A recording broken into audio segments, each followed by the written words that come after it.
In the kingdom of Travancore, there was a system of royal succession that will surprise many. For no king could be succeeded to the throne by his own son. Nor was a Maharaja's wife his queen. Instead, it was the ruler's sisters and their children who inherited power as Ranis and princes. The king's own wife and offspring had neither political recognition nor official positions. Indeed, in the vast corpus of books on Travancore's history, there's barely a mention of these Naya wives and children of royalty. Known as Ammachis, their names are forgotten to most. And yet they too have interesting stories to tell, of wielding influence, of romance, and even occasional scandal. Welcome to Saga. My name is Manu S. Pillai, and in this series produced by Artpo, we explore Kerala's history, heritage, art, cuisine, and most importantly, the people who keep these traditions alive, blending old with new and tradition with modernity.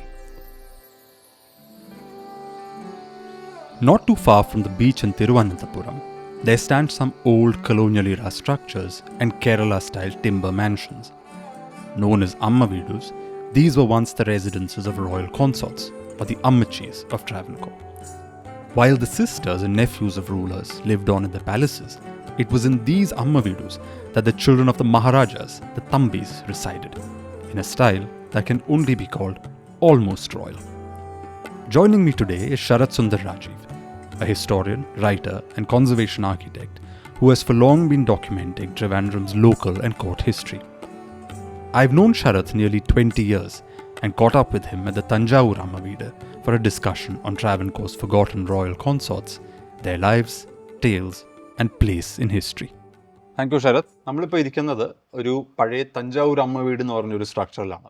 പക്ഷേ the term it self അമ്മ വീട്, അത് നമ്മളൊരു normal ഭാഷയിൽ ഉപയോഗിച്ച അമ്മയുടെ വീട്, എൻ്റെ അമ്മ വീട്ടിൽ പോയിട്ട് വരുന്നു എന്ന് പറയുന്നതാണ്. പക്ഷേ ഇവിടെ ഇറ്റ്സ് എ പൊളിറ്റിക്കൽ ഇൻസ്റ്റിറ്റ്യൂഷൻ. അതിനെപ്പറ്റി ഒന്ന് പറയാം, ഈ അമ്മ വീട് എന്നുള്ള ഈ കോൺസെപ്റ്റിനെ പറ്റി. മനു പറഞ്ഞതുപോലെ തിരുവനന്തപുരത്തിന് വെളിയിലുള്ളവർക്ക് അത്ര ഫെമിലിയർ അല്ലാത്ത ഒരു ടേമാണ് അമ്മ വീട് എന്നുള്ളത്. അപ്പോൾ നമ്മൾ നോക്കുമ്പോൾ തിരുവിതാംകൂറിലെ രാജാക്കന്മാർ മരുമക്കത്തായം ഫോളോ ചെയ്തവരായിരുന്നു. അപ്പോൾ ഒരു രാജാവ് കഴിഞ്ഞിട്ട് വരുന്ന ആൾ ഒന്നുകിൽ ആ രാജാവിൻ്റെ അനന്തരവനായിരിക്കാം, അനന്തരവന്മാരില്ലെങ്കിൽ nieces will become the Maharani rulers. അപ്പോൾ ആ ഒരു കോണ്ടെക്സ്റ്റിൽ ഈ രാജാക്കന്മാർ കല്യാണം കഴിച്ചിരുന്ന സ്ത്രീകളെയാണ് അമ്മച്ചിമാർ എന്ന് പറയുന്നത്. അതവരുടെ സ്ഥാനമാണ്. അതെ, റാണി പെങ്ങളാണ്. അപ്പോൾ ഈ കല്യാണം കഴിക്കുന്ന സ്ത്രീകളെ നമ്മൾ റെക്കോർഡ്സ് നോക്കാൻ നേരത്ത് അമ്മച്ചി എന്നും പറഞ്ഞ് കാണാറുണ്ട്, അമ്മ എന്ന് പറയുന്നുണ്ട്. ഇപ്പോൾ വടശ്ശേരിയിലെ അമ്മ, അരുമനയിലെ അമ്മ, അങ്ങനെയാണ് റെക്കോർഡ്സിൽ സാധാരണ പറയാറുള്ളത്. എത്ര അമ്മ വീടുകളുണ്ട്? അമ്മ വീടുകൾ ഇന്ന് നമ്മൾ ഡിസ്കസ് ചെയ്യുമ്പോൾ 4 മുഖ്യമായിട്ടുള്ള അമ്മ വീടുകളാണ് പറയുന്നത്. അതിൽ നാഗർകോവിൽ അമ്മ വീട്, തിരുവട്ടാർ അമ്മ വീട്, അരുമന, വടശ്ശേരി. ഈ ഞാൻ പണ്ട് കേട്ടിട്ടുണ്ട്, പൊതുവെ ചിലവരൊക്കെ പറയാറുണ്ട് ഇവരെ ഭാര്യമാരെന്ന് പറയാൻ പറ്റില്ല, ദർ കോൺക്യുബൈൻസ് അല്ലെങ്കിൽ മിസ്ട്രസസ് അങ്ങനെയാണ് പറയുന്നത്. പക്ഷേ I don't think that's true. കാരണം നമ്മൾ ചില റെക്കോർഡ്സ് ഒക്കെ നോക്കുമ്പം ഭാര്യയുടെ അതേ സ്ഥാനമുണ്ട്, കുറേ പ്രിവിലേജസും ഉണ്ട്. അപ്പോൾ ഇവരുടെ ഒരു പൊളിറ്റിക്കൽ സ്റ്റേറ്റസ്, സ്ഥാനം, അതിനെപ്പറ്റി ഒന്ന് പറയാമോ?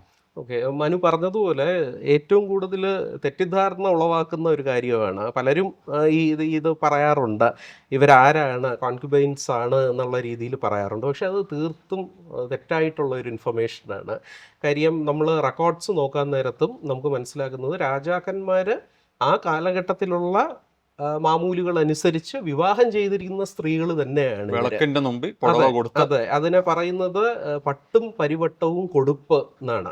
അതിന്റെ പ്രോസസ്സ് എങ്ങനെയാണ് പറഞ്ഞിരുന്നാൽ, ഒരു സ്ത്രീയെ രാജാവിന് ഇഷ്ടപ്പെട്ട് കഴിഞ്ഞിരുന്നാൽ, രാജാവ് അവരെ വിവാഹം കഴിക്കാൻ തീരുമാനിച്ചു കഴിഞ്ഞിരുന്നാൽ, ജ്യോത്സ്യന്റെ അടുത്ത് പറഞ്ഞിട്ട് ഒരു സമയം കുറിപ്പ് ഉണ്ട്.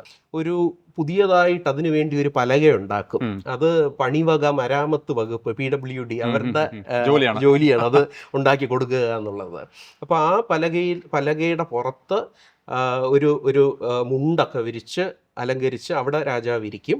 അപ്പോൾ ഒരു പ്രത്യേക സമയം ആകാൻ നേരത്ത് ഈ അമ്മച്ചിയാകാൻ പോകുന്ന സ്ത്രീ അവർ കിഴക്ക് ഭാഗത്തുകൂടെ പാലസിൻ്റെ കോമ്പൗണ്ടിലേക്ക് എൻ്റർ ചെയ്തിട്ട് ഈ പാലസിൽ വന്ന് ആ റൂമിൽ വരികയും അവർ കുറച്ച് ഓഫറിങ്സ് കൊണ്ടുവരും. അപ്പോൾ അത് രാജാവിൻ്റെ മുന്നിൽ വെക്കുകയും, അപ്പോൾ ആ സമയം ഒരു ഈ പട്ടും പരിവട്ടവും ഇത് രണ്ടും ഒരു വെള്ളി താലത്തിൽ വെച്ചിട്ടുണ്ടായിരിക്കും. അപ്പോൾ ഇത് എടുത്തിട്ട് രാജാവ് അവർക്ക് കയ്യിൽ ഡയറക്റ്റ് ആയിട്ടല്ല, നമ്മൾ ഈ അമ്പലത്തിലൊക്കെ പ്രസാദം വാങ്ങുന്നത് പോലെ ഇട്ട് കൊടുക്കുന്ന, അങ്ങനെ തന്നെയാണ് അതിൽ റെക്കോർഡ്സിലും പറയുന്നത്, രാജാവ് ഇട്ട് കൊടുക്കുകയാണ് ചെയ്യുന്നത്. അപ്പോൾ ഇത് സ്വീകരിക്കും. ഇത് സ്വീകരിച്ചു കഴിഞ്ഞിട്ട് കല്യാണം കഴിഞ്ഞിരുന്നാൽ പാനപ്പിള്ള എന്നാണ് അമ്മച്ചിയുടെ ടൈറ്റിൽ. പിന്നെ അടുത്ത ദിവസം ആവാൻ നേരത്ത് പത്മനാഭസ്വാമി ക്ഷേത്രത്തിൽ പോയിട്ട് ചില പ്രത്യേക വഴിപാടുകൾ നടത്തുന്നതായിട്ട്. ഈ പത്മനാഭസ്വാമി ക്ഷേത്രത്തിൻ്റെ സതേൺ സൈഡിൽ അല്ലെങ്കിൽ സൗത്ത് ഈസ്റ്റ് സൈഡിൽ വരുന്ന ഒരു കൊട്ടാരക്കെട്ടിനെയാണ് നമ്മൾ വലിയ കൊട്ടാരം എന്ന് പറയുന്നത്. അവിടെ ധാരാളം കൊട്ടാരങ്ങളുണ്ട്. ഇപ്പോൾ കൃഷ്ണവിലാസം, അനന്തവിലാസം, കുതിരമാളിക, രംഗവിലാസം, ഇതെല്ലാം അവിടെയാണ്. അപ്പോൾ ഈ ഒരു കോംപ്ലക്സിൻ്റെ ഉള്ളിൽ ലക്ഷ്മി വിലാസം എന്ന് പറയുന്ന ഒരു കെട്ടുണ്ടായിരുന്നു. ആ കെട്ടിലാണ് അമ്മച്ചിമാർ താമസിച്ചിരുന്നത്. ഈ അമ്മച്ചിമാരുടെയും ഈ തമ്പിമാരും മക്കളായിട്ടുള്ള തമ്പിമാർക്ക് കുറെ പ്രിവിലേജസ് ഉണ്ടായിരുന്നു. നമ്മൾ മക്കത്തായം ഫോളോ ചെയ്യുന്ന റോയൽ ഫാമിലീസിലൊക്കെ നമുക്കറിയാം, രാജാവിൻ്റെ മകൻ അടുത്ത രാജാവാകും എന്നുള്ള. അപ്പോൾ മരുമക്കത്തായാവുമ്പോൾ അങ്ങനെയല്ല, ഈ മക്കൾക്ക് യാതൊരു സ്ഥാനവും ഈ രാജ്യഭരണ കാര്യങ്ങളിൽ അവർക്ക് കിട്ടുന്നില്ല. ഒരു പക്ഷേ അതിന് പകരമായിരിക്കാം ഇവർക്ക് ധാരാളം സ്വത്തും ധാരാളം പ്രിവിലേജസും വരുന്നുണ്ട്. അപ്പോൾ ഈ അമ്മച്ചിയുടെ പ്രിവിലേജസ് എന്താണെന്ന് നോക്കിക്കഴിഞ്ഞിരുന്നാൽ, ഇപ്പോൾ പാലസ് മാനുവലിലൊക്കെ പറയുന്നത് അമ്മച്ചിക്ക് താമസിക്കാനുള്ള കെട്ടിടങ്ങൾ കൊട്ടാരത്തിൻ്റെ അകത്ത് തന്നെ രാജാവ് ജീവിച്ചിരിക്കുന്ന സമയത്ത് ലക്ഷ്മി വിലാസത്ത് താമസിക്കാം. അമ്മച്ചി എവിടെ പോയിരുന്നാലും അമ്മച്ചിക്ക് കൊട്ടാരങ്ങളിൽ താമസിക്കാം. ഇപ്പോൾ തേവള്ളി കൊട്ടാരമുണ്ട്. പിന്നെ ഇവരെവിടെ താമസിക്കുന്നു അവിടെ ഘാട്ട് എന്ന് പറഞ്ഞിരുന്നാൽ ഈ പട്ടാള നായർ ബ്രിഗേഡിലുള്ള ആൾക്കാരെ അതെ അവരെ കാവലിന് വിടാറുണ്ട്.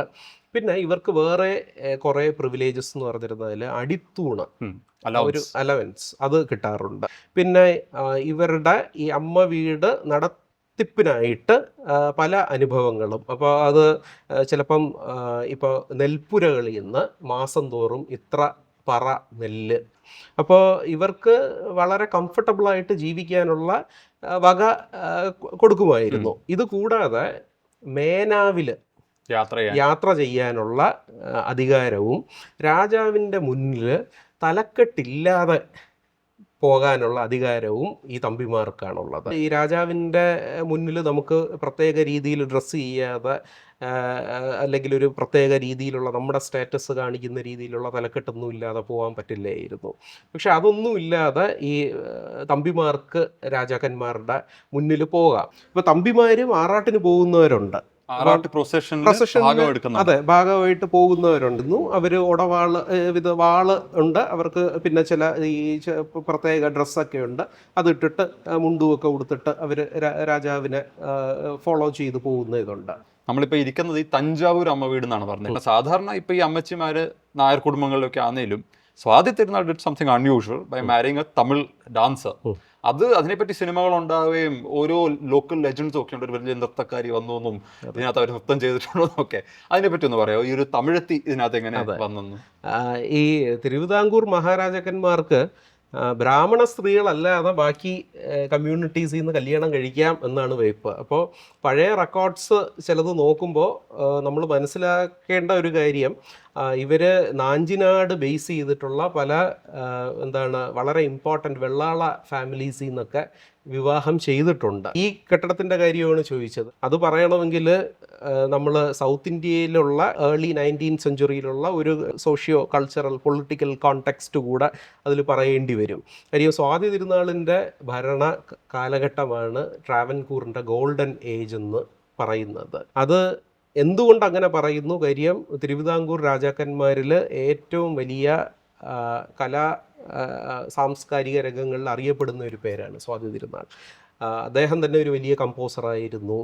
അദ്ദേഹത്തിൻ്റെ സമയത്താണ് ഇന്ത്യയുടെ പല ഭാഗങ്ങളിൽ നിന്ന് ഏറ്റവും നല്ല ചിത്രകാരന്മാർ, ഭരതനാട്യം ഡാൻസേഴ്സ്, കവികൾ ഇവരെല്ലാവരും ഇദ്ദേഹത്തിൻ്റെ കോർട്ടിൽ വന്നു. അതിന് ഒരു കാരണമുണ്ട്.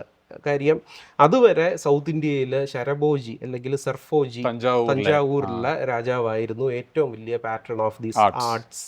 അപ്പോൾ അദ്ദേഹം 1832 മരിക്കുന്നു. അദ്ദേഹത്തിൻ്റെ മകൻ ശിവാജി ഒരു വീക്ക് റൂളറായിരുന്നു. അപ്പോൾ ആ സമയത്ത് അവിടെ തഞ്ചാവൂരുണ്ടായിരുന്ന പല കലാകാരന്മാരും പല ഭാഗങ്ങളിലേക്ക് ബേസിക്കലി അവിടുത്തെ ഇക്കോസിസ്റ്റം വിട്ടുപോകുന്നു. അപ്പോൾ അതിൽ മൈസൂര് പോകുന്നവരുണ്ട്, പുതുക്കോട്ടയിൽ കുറേ പേര് പോകുന്നു, ഇട്ടായപുരത്ത് പോകുന്നു. പക്ഷേ ഏറ്റവും വലിയ ഗ്രൂപ്പ് വരുന്നത് ട്രാവൻകൂറിലാണ്. അപ്പോൾ അങ്ങനെ ഇരിക്കുന്ന സമയത്ത് 1840 ആദിലക്ഷ്മി എന്ന് പറയുന്ന ഒരു സ്ത്രീയും അവരുടെ 2 പെൺമക്കളും, അതിൽ സുന്ദരലക്ഷ്മിയും അവരുടെ ജ്യേഷ്ഠത്തെ സുഗന്ധ പാർവതി, അവർ മുതലിയാർമാരാണ്. അതെ, മുതലിയാർ കമ്മ്യൂണിറ്റിയിലുള്ള അവരുടെ ഒരു മകനും നാരായണൻ എന്ന് പറയുന്ന ഒരു മകനും, ഇവർ 4 പേര് വരുന്നു. അവരെ കൊട്ടാരത്തിൽ ഡാൻസേഴ്സായിട്ട് സ്വാതി തിരുനാൾ അപ്പോയിൻറ്റ് ചെയ്യുന്നു. അവർ തഞ്ചാവൂരുമായിട്ട് ബന്ധപ്പെട്ട, കൊട്ടാരവുമായിട്ട് ബന്ധപ്പെട്ട ഡാൻസേഴ്സ് ആയിരുന്നു എന്നാണ് പറയുന്നത്.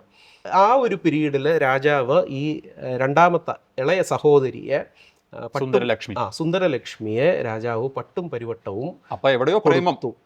അതെ, കാര്യം ഒന്ന്, രാജാവ് ആദ്യം വിവാഹം ചെയ്തിരുന്ന നാരായണി, അതിൽ അദ്ദേഹത്തിന് 2 കുട്ടികളുണ്ടായി. അതിലെ പെൺകുഞ്ഞ് മരിച്ചുപോയി. പക്ഷേ ആൺകുട്ടി ശ്രീ പത്മനാഭൻ തമ്പി എന്ന് പറയുന്ന കുഞ്ഞ് ഉണ്ടായിരുന്നു. ആ കുഞ്ഞും രാജാവിൻ്റെ കാലഘട്ടത്തിൽ തന്നെ 8ഓ 9ഓ വയസ്സിൽ ആ കുഞ്ഞും മരിച്ചു പോകുന്നു. ഭാര്യയും മരിച്ചു.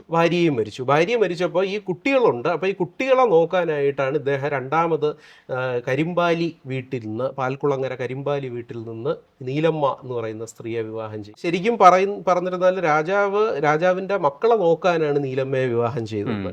അപ്പോൾ രാജാവ് ഒരു കലാകാരനാണ്. അപ്പോൾ പുള്ളിക്ക് കൂടുതൽ റിലേറ്റബിൾ ആയിട്ട് തോന്നിയത് ഈ ഡാൻസറിനെ ആയിരിക്കും.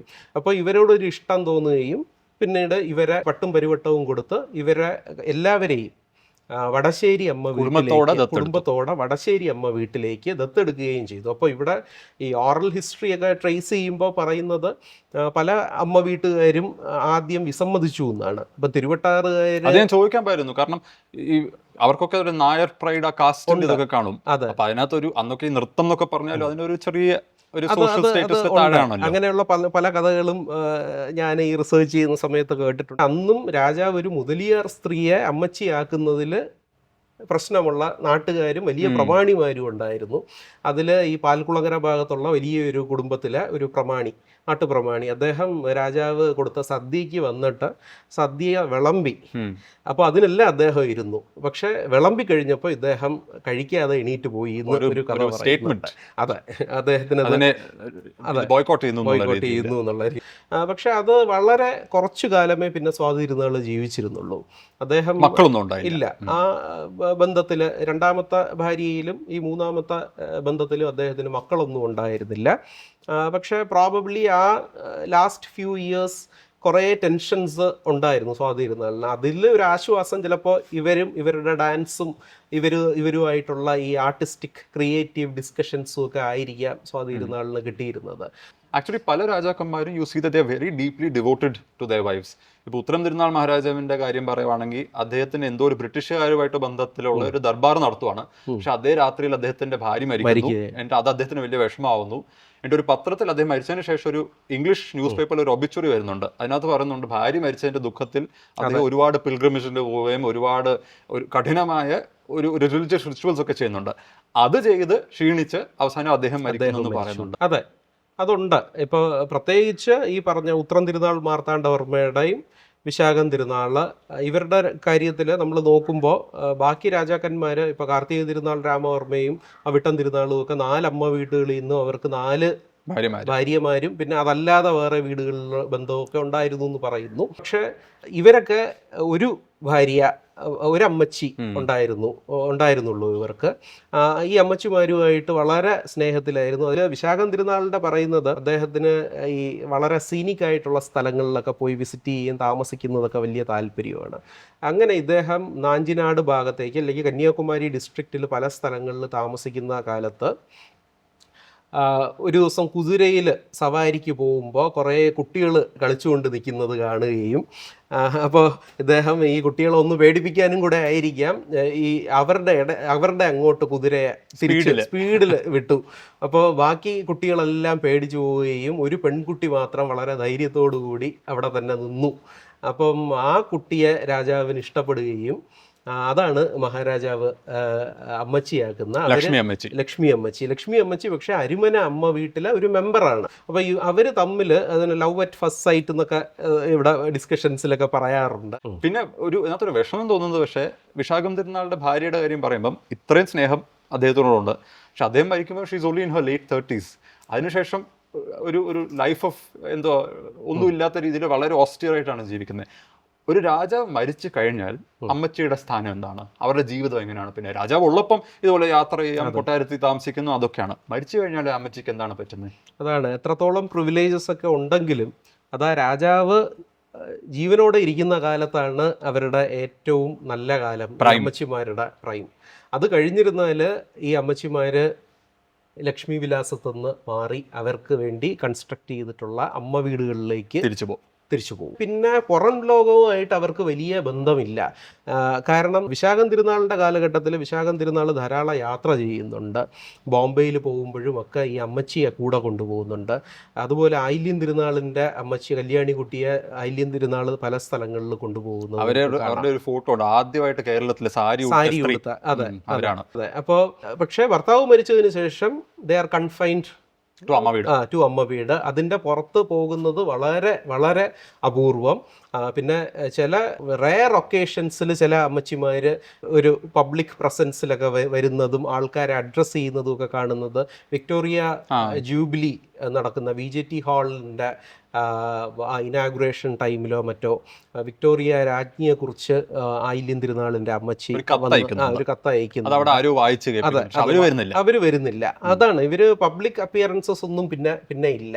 ഇപ്പോൾ വിശാഖത്തിന്റെ വൈഫിന്റെ കാര്യം പറയുകയാണെങ്കിൽ 1885 അദ്ദേഹം മരിക്കുന്നത്. I think she dies in 1914. അത്രയും കാലം from her mid 30s or late 30s അവരിങ്ങനെയാണ് ജീവിക്കുന്നത്. ഒരു സാഡ്നെസ് ഉണ്ട് അതിൽ. ശരിയാണ്, അത് ഇവർക്ക് പറയുമ്പോൾ രാജാവിൻ്റെ സമയത്ത് കിട്ടിക്കൊണ്ടിരുന്ന പ്രിവിലേജസ് ഉണ്ട് എന്നുള്ളതേ ഉള്ളൂ. പക്ഷെ അല്ലെങ്കിൽ അത് വളരെ വിഷമമുള്ള ഒരു കാര്യം തന്നെയാണ്. Even as we explored the magnificent wooden mansion Maharaja Swathi Tirunal constructed for his dancer wife, I couldn't help but ask Sharath about the more Victorian-style colonial building that also stood on the grounds of the Tanjavur Ammaveedu. Each Ammaveedu in Trivandrum, in fact, had at least one such iconic structure facing the street, a place from where the Ammachis in the old days watched on as their royal husbands escorted the dynasty's deity, Lord Padmanabha Swami, during temple processions and state ceremonies. Sarath, നമ്മൾ ഇരിക്കുന്നത് ഇപ്പം clearly ഇത് modern buildings ആണ്. നമ്മൾ ഇത്രയും നേരം സംസാരിച്ചത് പഴയ ഒരു സ്റ്റൈൽ 16 കെട്ട് ടിമ്പർ കൊണ്ടുള്ള പണിച്ച സ്ട്രക്ചറാണ്. ഇത് ക്ലിയർലി കൊളോണിയൽ ഇൻഫ്ലുവൻസസ് ഉള്ള ഒരു സ്ട്രക്ചറാണ്. അത് ഏത് കാലം മുതലാണ് ഇങ്ങനത്തെ ബിൽഡിങ്സ് ഡെവലപ്പ് ചെയ്ത് തുടങ്ങിയത്, ഈ അമ്മച്ചിമാർക്കും തമ്പിമാർക്കും താമസിക്കാൻ? അതെ, ഇവര് 18ാം നൂറ്റാണ്ടിൽ തിരുവനന്തപുരത്ത് ആദ്യം വരുമ്പോൾ ഇവർക്ക് കൺസ്ട്രക്ട് ചെയ്ത് കൊടുത്തിരുന്ന കെട്ടിടങ്ങളെല്ലാം ട്രഡീഷണൽ ഒരു സതേൺ ട്രാവൻകൂർ സ്റ്റൈലിലുള്ള ടിമ്പർ ഹൗസസ് ആയിരുന്നു. പക്ഷേ പിൽക്കാലത്ത് ഒരു 19th സെഞ്ച്വറി ഇപ്പോൾ ഇവിടെ കാണുന്ന ഈ റോഡ് സൈഡ് മാൻഷൻസ് ആയിട്ട് ഇപ്പോൾ മനു പറഞ്ഞ ഈ കൊളോണിയൽ സ്റ്റൈലിലുള്ള മാൻഷൻസ്, എനിക്ക് തോന്നുന്നു ഓൾഡസ്റ്റ് സ്ട്രക്ചർ ഒരു മിഡ് 19th സെഞ്ച്വറിയിൽ ഉള്ള നാഗർകോവിൽ അമ്മ വീട്. അത് ഉത്രം തിരുനാൾ മാർത്താണ്ഡവർമ്മയുടെ 1860 മരിച്ച രാജാവാണ്. അപ്പോൾ അദ്ദേഹത്തിൻ്റെ അമ്മച്ചിക്കും കുടുംബക്കാർക്കും വേണ്ടി വെച്ചു കൊടുത്ത വീട് ആണ്. ഇപ്പോൾ കാണുന്ന ബാക്കി സ്ട്രക്ചേഴ്സ് എല്ലാം തന്നെ അതിന് ശേഷമുള്ളത്. അപ്പോൾ ഈ കെട്ടിടം വളരെ ഇതിപ്പോൾ നമ്മൾ വടശ്ശേരി പടിഞ്ഞാറേ അമ്മ വീട്ടിൽ തന്നെയാണ്, തഞ്ചാവൂർ അമ്മ വീട് എന്ന് പറയുന്ന ഒരു ഭാഗം തന്നെയാണ് ഈ റോഡ് സൈഡ് മാളിക. ഇതിനൊരു പ്രത്യേകതയുള്ളത്, ഇത് സ്വാതി തിരുനാളിൻ്റെ ഈ ഡാൻസറായിട്ട് വന്ന സുഗന്ധ പാർവതി അമ്മച്ചിയുമായിട്ട് കണക്റ്റഡ് ആണല്ലോ, സുന്ദരലക്ഷ്മി സുഗന്ധ പാർവതി അമ്മച്ചി. പിന്നെ ഇവരുടെ കാലശേഷം ഇവർക്ക് ഇവിടെ ഡിസെൻഡൻസ് ഉണ്ടായിരുന്നു എന്ന് തോന്നുന്നില്ല. അപ്പോൾ ഈ അമ്മ വീട്ടിൽ ആളില്ലാതെ കിടന്നപ്പോൾ പിൽക്കാലത്ത് വന്ന മൂലം തിരുനാൾ രാമവർമ്മ മഹാരാജാവ് ഇത് വിലയ്ക്ക് വാങ്ങി അദ്ദേഹത്തിൻ്റെ നാഗർകോവിൽ അമ്മച്ചിയിലുണ്ടായ മകൻ ശ്രീനാരായണൻ തമ്പി എന്ന് പറയുന്ന ആദ്യ ഭാര്യയിലെ മകന് ഈ പ്രോപ്പർട്ടി കൊടുത്തു. അപ്പോൾ ഈ Sreenarayanan Thampi was A very interesting character. വളരെ ഒരു വിക്ടോറിയൻ സ്റ്റൈലിൽ ജീവിക്കുന്ന ഒരു ആളാണ്. സ്യൂട്ടും ഇതൊക്കെ ഇട്ട് നടക്കുന്ന മോഡേൺ മാൻ ആണ്. ഫോട്ടോഗ്രാഫ്സ് ഒക്കെ ഉണ്ട്, അത് കാണുമ്പോൾ അറിയാം. അപ്പോൾ പുള്ളി തീർച്ചയായിട്ടും ആ പഴയ ടിമ്പർ സ്ട്രക്ചറിൽ താമസിക്കില്ല. അദ്ദേഹം പുതിയതായിട്ട് കൺസ്ട്രക്ട് ചെയ്തതാണ്. മേ ബി 1890s അവസാന ഇയേഴ്സിലൊക്കെ കൺസ്ട്രക്ട് ചെയ്തതാണ് ഈ മാളിക. നമ്മൾ ഈ ഷൂട്ടിന് ഇവിടെ വരുമ്പം താഴെ ഇവിടെ ഇപ്പം നടക്കുന്ന സ്ഥാപനം ഒരു NGO ഉണ്ട്, മിത്രനികേതൻ. അവരെന്നോട് പറയുമായിരുന്നു, നമ്മളിപ്പം വിചാരിക്കും തിരുവിതാംകൂർ മഹാരാജാവ് എന്ന് പറഞ്ഞാൽ പൊന്നു തമ്പുരാൻ പത്മനാഭദാസൻ വളരെ ഭക്തിയോടെയാണ് നാട്ടുകാരെ നോക്കുന്നത്. പക്ഷെ നാരായണൻ തമ്പിക്ക് അച്ഛനാ. അപ്പൊ അതൊരു വേറെ ഒരു ഇൻഫോർമൽ റിലേഷൻഷിപ്പ്. പബ്ലിക്ലി അത് കാണിക്കുന്നില്ലും പ്രൈവറ്റ്ലി ഒരു ഇൻഫോർമൽ റിലേഷൻഷിപ്പാണ്. എന്നിട്ട് കുറച്ചൊരു കുസൃതിക്കാരനുമാണെന്ന്. അപ്പം മഹാരാജാവ് പുറത്തിറങ്ങുമ്പോഴൊക്കെ ഈ ശ്രീനാരായണൻ തമ്പ് അവിടെ ഇങ്ങനെ തൂണയിലൊക്കെ ഇങ്ങനെ കാര്യം ചോദിക്കും, ഇന്ന് എങ്ങോട്ടാ പോക്ക രാജാവേ എന്നൊക്കെ ഇങ്ങനെ കളിയാക്കുമായിരുന്നു മകൻ. അപ്പം that also gives you sense that ഇവർ തമ്മിൽ ഒരു ഇൻഫോർമൽ ഒരു ബോണ്ട് ഉണ്ട്. അതെ, എന്തൊക്കെ പറഞ്ഞിരുന്നാലും ഇൻ പ്രൈവറ്റ് അവര് അച്ഛനും മകനും എങ്ങനെയാണ്, അവർക്ക് കുറെ കൂടെ ഒരു ഫ്ലെക്സിബിൾ ആയിട്ടുള്ള റിലേഷൻഷിപ്പ് തന്നെ ആയിരിക്കും ഉണ്ട്. പല കഥകളും നമുക്കിവിടെ തിരുവനന്തപുരത്ത് കേൾക്കാനും കഴിയുന്നുണ്ട്. അത് ഒന്ന് പറയുന്നത് there was some kind of ഒരു അപ്പോഴത്തേക്കൊരു ഫ്രിക്ഷൻ എന്ന് നമുക്ക് പറയാൻ പറ്റുമോ? കാര്യം മഹാരാജാവ് 2 തവണ വിവാഹം ചെയ്തിരുന്നു. അദ്ദേഹത്തിന്റെ ആദ്യത്തെ അമ്മച്ചിയിലുള്ള മകനാണ് ശ്രീനാരായണൻ തമ്പി വരുന്നത്. ആ അമ്മച്ചി മരിച്ച 17 വർഷം കഴിഞ്ഞാണ് രണ്ടാമത്തെ അമ്മച്ചി അദ്ദേഹം സ്വീകരിക്കുന്നത്. അപ്പോൾ അതിലും രാജാവിന് ശ്രീ വേലായുധൻ തമ്പി എന്നും പിന്നെ ഒരു മകളും ജനിക്കുന്നുണ്ട്. അപ്പോൾ ഇവര് ഈ കുടുംബങ്ങൾ ഒക്കെ തമ്മിൽ ഇപ്പോൾ ഇവർ 2 അമ്മ വീട്ടുകാരാണ്. പിന്നെ ചില ഫ്രിക്ഷൻ കാര്യങ്ങളും ഒക്കെ ഉണ്ടായിരിക്കും. അതെ, അങ്ങനെയൊക്കെയുള്ള പല കോണ്ടെക്സ്റ്റിൽ ഇതുപോലെയുള്ള നമുക്ക് ലോക്കൽ സർക്കിൾസിലൊക്കെ നമ്മൾ കഥകളൊക്കെ കേട്ടിട്ടുണ്ട്. പക്ഷേ ഇറ്റ് ഈസ് വെരി ഇൻട്രസ്റ്റിംഗ്. ഇവർ പബ്ലിക്കിൽ വരാൻ നേരത്ത് ഇല്ലെങ്കിൽ ഇവർ അച്ഛനായിട്ട് അഡ്രസ്സ് ചെയ്യത്തില്ല. പലപ്പോഴും മഹാരാജാവ് എന്നുള്ള രീതിയിൽ തന്നെയാണ്. ശ്രീനാരായണൻ തമ്പിയുടെ കേസിൽ ഇങ്ങനെ ചില കഥകളൊക്കെ കേൾക്കുന്നുണ്ട്. ഈ തമ്പിമാർക്ക് നമ്മൾ ട്രാവൻകോ ഹിസ്റ്ററിയിലെ പല ഭാഗങ്ങളിലായിട്ട് നോട്ടീസ് ചെയ്യും കുറച്ച് പൊളിറ്റിക്കൽ ഇൻഫ്ലുവൻസ് ഉണ്ട്. എനിക്കിപ്പോഴും ഓർമ്മയുണ്ട്, എൻ്റെ എൻ്റെ PhD സമയത്തൊക്കെ റീസെർച്ച് ചെയ്യുന്ന സമയത്ത് അവിട്ടം തിരുനാൾ എന്ന് വെച്ചാൽ വേലുത്തമ്പി ദളവയുടെ കാലത്ത് ആ ബ്രിട്ടീഷുകാരുമായിട്ടുള്ള ഒരു വലിയ കോംപ്ലിക്കേറ്റഡ് ഒരു റിലേഷൻഷിപ്പാണ് തിരുവിതാംകൂറിന്. ആ സമയത്ത് ഒരു വേലുത്തമ്പി ദളവയുടെ റിബെല്യൻ ഒക്കെ ഉണ്ടായിരുന്നു. അപ്പൊ കൊട്ടാരത്തിൽ നിന്ന് ഈ ബ്രിട്ടീഷുകാരുടെ ഒക്കെ കുറെ രഹസ്യങ്ങളൊക്കെ ചോർത്തി വേലുത്തമ്പി ദളവയ്ക്ക് കൊടുക്കുന്നത് അരുമനെ അമ്മച്ചി എന്ന് വെച്ചാൽ അവിട്ടം തിരുനാളിന്റെ ഭാര്യയാണ്. ആ ഭാര്യയെ പിന്നെ ബ്രിട്ടീഷുകാർ ബൈ ഫോഴ്സ് രാജാവിന്റെ കൊട്ടാരത്തിൽ നിന്ന് മാറ്റി തിരിച്ച് അരുമന ഗ്രാമത്തിൽ വിട്ട് she was staying over there. അത് അവസാനം രാജാവ് കാൽക്കട്ട വരെ കത്തെഴുതി, ഇതെന്റെ ഭാര്യയാണ്, അങ്ങനെ മാറ്റി നിർത്താൻ പറ്റില്ല. and the British were trying to force another wife on him. അപ്പോൾ അങ്ങനെ there are cases where തമ്പീസ് are actually quite powerful as well. ഈ അമ്മ വീട്ടിലെ മെമ്പേഴ്സിന് ആക്ച്വലി ഈ അഡ്മിനിസ്ട്രേഷനിൽ ഡയറക്റ്റ് ആയിട്ടുള്ള ഒരു ഇൻവോൾവ്മെൻ്റ് ഇല്ലെങ്കിലും ഈ ബിഹൈൻഡ് ദി സീൻസ് ഇവർ പല രീതിയിൽ ഇൻഫ്ലുവൻസ് ചെയ്തിട്ടുണ്ട്. അപ്പോൾ മനു പറഞ്ഞതുപോലെ വേലുത്തമ്പി ദളവയുടെ സമയത്ത് അരുമന അമ്മച്ചി വേലുത്തമ്പി ദളവയ്ക്ക് ധാരാളം വിവരങ്ങൾ കൊടുത്തു എന്നുള്ളതായിരുന്നു. അതെ, സപ്പോർട്ട് ചെയ്തു എന്നുള്ള ഒരു കാര്യമുണ്ട്. പക്ഷേ പിൽക്കാലത്ത് നമ്മൾ നോക്കുമ്പോൾ 20th സെഞ്ചുറിയിലേക്ക് വരാൻ നേരത്ത് അമ്മ വീട്ടിലെ ഒരു പെർട്ടിക്കുലർ ക്യാരക്ടർ ഒരു ശങ്കരൻ തമ്പി, ശങ്കരൻ തമ്പി എന്ന് പറയുന്ന, അതെ, അദ്ദേഹം തിരുവനന്തപുരത്തും അല്ലെങ്കിൽ രാജകൊട്ടാരത്തിലും രാജാവിന് മേലും വളരെയധികം ഇൻഫ്ലുവൻസ് ഉള്ള ഒരാളായിട്ട് മാറുന്നത് നമുക്ക് കാണാം. ഇത് ചരിത്രപരമായിട്ട് പല കാലഘട്ടങ്ങളിൽ ഇങ്ങനെയുള്ള ഇൻഫ്ലുവൻഷ്യൽ കോർട്ടിയേഴ്സ് ഒക്കെ ഉണ്ടായിരുന്നു. പക്ഷെ ശങ്കരൻ തമ്പിയുടെ ഈസ് വെരി ഇൻട്രസ്റ്റിംഗ്. അതെ, കാരണം വിശാഖം തിരുനാള് ചവറ ഭാഗത്ത് ഒരു യാത്ര നടത്തുന്ന സമയത്താണ് അവിടെയുള്ള ആൾക്കാർ അവരുടെ എന്തോ സങ്കടമൊക്കെ പറയുന്ന ഒരു നിവേദനവും മറ്റോ രാജാവിന് കൊടുക്കുന്നുണ്ട്. അപ്പം നിവേദനം കയ്യിൽ കിട്ടിയ രാജാവ് ശ്രദ്ധിക്കുന്നത് അത് എഴുതിയിരിക്കുന്ന ആ ഹാൻഡ് റൈറ്റിംഗ് ആണ്. വളരെ ഭംഗിയായിട്ട് ആണ് അത് എഴുതിയിരുന്നത്. അപ്പോൾ ഈ ആർട്ടിസ്റ്റുകളെയും ഒക്കെ ഇങ്ങനെയൊക്കെയുള്ള കഴിവുള്ളവരെയൊക്കെ പ്രത്യേകം ശ്രദ്ധിക്കുന്ന ആളായിരുന്നു വിശാഖം തിരുനാൾ. ഉടനെ തന്നെ ഇത് എഴുതിയ ആളിനെ കൊണ്ടുവരാൻ പറഞ്ഞു. അപ്പോൾ വളരെ ചെറുപ്പക്കാരൻ ഒരു പയ്യൻ ഒരു ശങ്കു എന്നെല്ലാവരും വിളിക്കുന്ന പിള്ളയെ കൊണ്ടുവന്നു. ഒരു സാധാരണ നായർ കുടുംബത്തിലെ ഒരാളാണ്. അപ്പോൾ രാജാവ് ഇയാളുടെ അടുത്ത് ഇയാളുടെ കാര്യങ്ങളൊക്കെ ചോദിക്കുന്നു. രാജാവിന് ഈ പയ്യനെ ഇഷ്ടപ്പെട്ടു. എന്നിട്ട് രാജാവ് തിരിച്ച് തിരുവനന്തപുരത്ത് വന്നപ്പോഴത്തേക്കും ഈ കുട്ടിയെയും കൂടെ തിരിച്ചു ഇവിടെ കൊണ്ടുവന്നു. കൊട്ടാരത്തിൽ ഒരു ചെറിയ ജീവനക്കാരനായി കൊണ്ടുവന്നു. അപ്പോൾ കുറച്ച് വർഷങ്ങൾക്ക് ശേഷം വിശാഖം തിരുനാൾ 5 വർഷമേ ഭരിച്ചുള്ളൂ. 1885 അദ്ദേഹം നാട് നീങ്ങി. അതിനുശേഷം അദ്ദേഹത്തിൻ്റെ നെവ്യൂ ശ്രീമൂലം തിരുനാൾ രാമവർമ്മ മഹാരാജാവാണ് വരുന്നത്. അതോടുകൂടി ശങ്കരൻ തമ്പിയുടെ വളരെ നല്ല കാലം തുടങ്ങിയെന്ന് നമുക്ക് പറയാം. Gradually Shankaran Thampi became very influential. അത് ശരത്ത് പറയാൻ മടിക്കുമെന്ന് എനിക്ക് അറിഞ്ഞുകൂടാ. പക്ഷെ എനിക്ക് ഓർമ്മയുണ്ട്, ശങ്കരൻ തമ്പി ഒരു കല്യാണം കഴിച്ചു. അതെ, ഇവിടെ തന്നെ പത്മനാഭസ്വാമി ക്ഷേത്രത്തുമായിട്ട് ബന്ധമുള്ള അവിടെ നെൽപ്പുരയിൽ ചില ഡ്യൂട്ടീസ് ഉള്ള ഒരു കുടുംബം, ഒരു നായർ കുടുംബം, അവിടുത്തെ ഒരു കാർത്തിയാനിയമ്മയെ വിവാഹം കഴിക്കുന്നു. പക്ഷെ ഏതോ ഒരു സമയത്ത് മഹാരാജാവിന് കാർത്തിയാനിയമ്മയെ ഇഷ്ടപ്പെട്ട് ശങ്കരൻ തമ്പി ആ വിവാഹം വേണ്ടെന്ന് വെച്ച് കാർത്തിയാനിയുടെ അനിയത്തിയെ വിവാഹം കഴിക്കുന്നു. എന്നിട്ട് കാർത്തിയാനിയമ്മയെ വടശ്ശേരി അമ്മ വീട്ടിലേക്ക് ദത്തെടുത്ത് മൂലം തിരുനാൾ മഹാരാജാവിന്റെ അമ്മച്ചിയായിട്ട് അവര് മാറുന്നു. അതെ. അപ്പോൾ ഇതിന് വേറൊരു വേർഷൻ കൂടെ ഉണ്ട്. അത് പറയുന്നത് ശങ്കരപ്പിള്ള കാർത്തികേയനി അമ്മയുമായിട്ട് ഒരു വിവാഹബന്ധത്തിൽ ഏർപ്പെടാൻ അതിന് മുന്നോടിയായിട്ട് ഈ കുടുംബത്തെ മഹാരാജാവിന് കൊണ്ടുപോയി പരിചയപ്പെടുത്താനായിട്ട് വലിയ കൊട്ടാരത്തിൽ കൊണ്ടുപോവുകയും അപ്പോൾ മൂലം തിരുനാൾ മഹാരാജാവ് ആദ്യത്തെ ഭാര്യ മരിച്ച് കുറേ കാലമായിട്ട് വിഭാര്യനായിട്ട് നിന്ന രാജാവിന് ഈ സ്ത്രീയെ കാണുമ്പോൾ ഇവരുടെ അടുത്തൊരു താല്പര്യം തോന്നുകയും അത് അറിഞ്ഞ് ശങ്കരപിള്ള രാജാവിന് ഈ സ്ത്രീയെ കൊടുക്കുകയും അദ്ദേഹം അപ്പോൾ അവരുടെ അനിയത്തിയാണ് ഇദ്ദേഹം ശങ്കരപിള്ള വിവാഹം ചെയ്തത്. കാരണം മദ്രാസിലാണോ ഏതോ ഒരു കോർട്ട് കേസില് ഒരു ജഡ്ജ് ചോദിച്ചു ഹൂ ഇസ് ശങ്കരൻ തമ്പി. അപ്പൊ അതിന് മറുപടി കൊടുത്തത് the former husband Maharaja's present wife. അതെ അതെ, അതുകൊണ്ടാണ് പറഞ്ഞത് ഇതിന് പല വേർഷൻസ് നമുക്ക് പല ബുക്സിൽ നോക്കാൻ നേരത്ത് കാണാം. പക്ഷെ എന്ത് തന്നെ ആയിരുന്നാലും അതോടുകൂടി ശങ്കരപിള്ളയെ മഹാരാജാവ് തിരുവട്ടാർ അമ്മ വീട്ടിലേക്ക് ദത്തെടുക്കുകയാണ് ചെയ്തത്. അപ്പൊ അയാളും തമ്പിയായി. തിരുവനന്തപുരത്ത് പഴയ ആൾക്കാരൊക്കെ പറയും ശങ്കു ശങ്കര പിള്ളയായി, പിള്ള പിന്നെ തമ്പിയായി.